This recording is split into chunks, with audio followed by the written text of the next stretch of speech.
Salut tout le monde, Antoine Martin est là, alias Dragnir, et bienvenue dans le nouvel épisode de Dragon Masters in the Depths of Nowhere. Nouveau chapitre, ça s'appelle La marque des rois. Là, vous voyez cette image-là, ça c'est la marque des rois, ressemble à ça.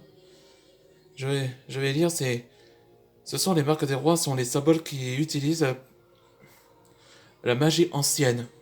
Selon les années après, ils ont utilisé pour, comme clé pour sceller la créature de nulle part et fut banni à jamais.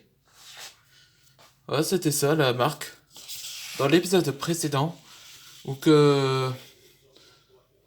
Après, quand Dragner était sous l'hypnose par le lapin blanc, il a finalement brisé, grâce à les conseils de Maître Cham, et vaincu la créature. Ça s'appelle ça le mangeur des désirs. Donc, il a réussi à vaincre. Et après que ces dragons sont rejoindre les deux rois, où ils ont vu que les maîtres dragons ont vaincu, après, après ces discussions que révèle que le lapin blanc et cette invasion considère comme un prétexte. Et donc, Frey va demander pour l'emmener Antoine et Démétrios pour voir la grande prêtresse, le Sphinx Onyx. Là, vous voyez, on va commencer cet épisode. Vous vous rappelez comment le roi de nulle part a envahi la France. Aucun arbre ne le, le, dé- le fasse détruire.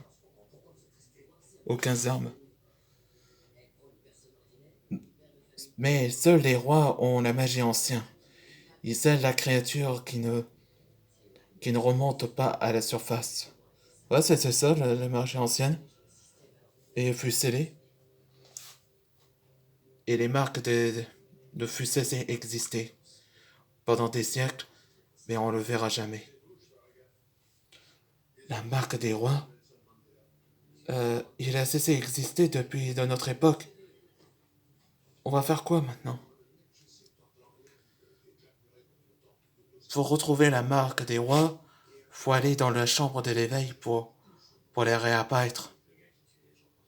Merci de cette information aux prêtresses. Merci.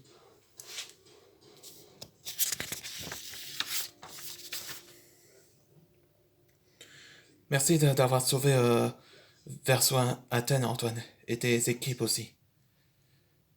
Va bien ta femme, Antoine. Oui, merci Démétrios. À Dragalia. Antoine, ça va? T'as l'air désespéré? Oh, pardon. Guillaume, c'est que quand je suis sous l'hypnose, je vois qu'Alia est enceinte. Ça m'inquiète si. Rassure-toi, Kalia a terminé son accouchement. La doctoresse m'envoie un SMS. Elle va bien. Et félicitations. Oh, c'est-à-dire c'est une bonne nouvelle. Vraiment? Merci Guillaume, tu me sauves. De rien, Antoine. Kalia, t'en fais pas, Antoine. Je, je me sens en pleine forme à nouveau. Regarde, Antoine. Voilà les octuplés. Ouais, c'est ça, les octuplés, comme ils sont. Hmm. Hmm.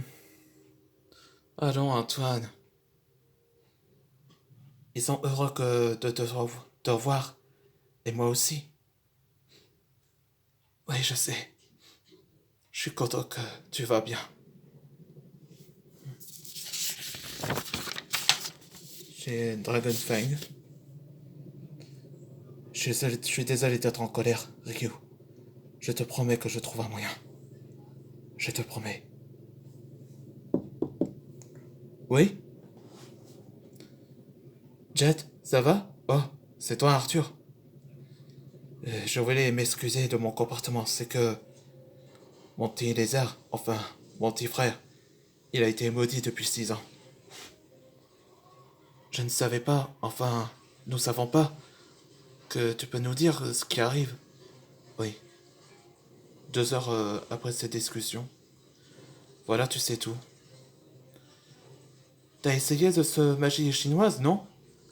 Non, impossible. Il est impossible de le briser.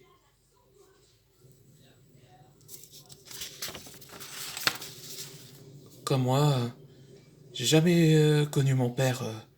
Je vais avec ma mère parce que elle est membre de la Wingbite avant. Ouais, c'est là qu'elle a déménagé à France Society. Elle est formidable.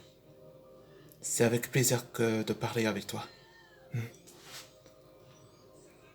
Oh, pardon pour ces intrusions. Oh, Maître Pitor,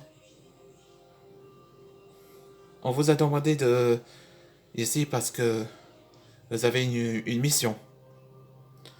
Ouais, une mission de quoi? Dans le prochain épisode, ce sera une mission de recherche. A mission to search.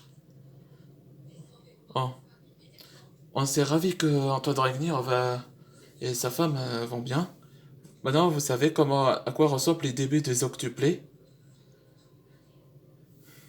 et savoir comment Arthur Morriton n'a jamais connu son père depuis longtemps. Hmm. Bon, allez, on se voit pour les prochaines aventures.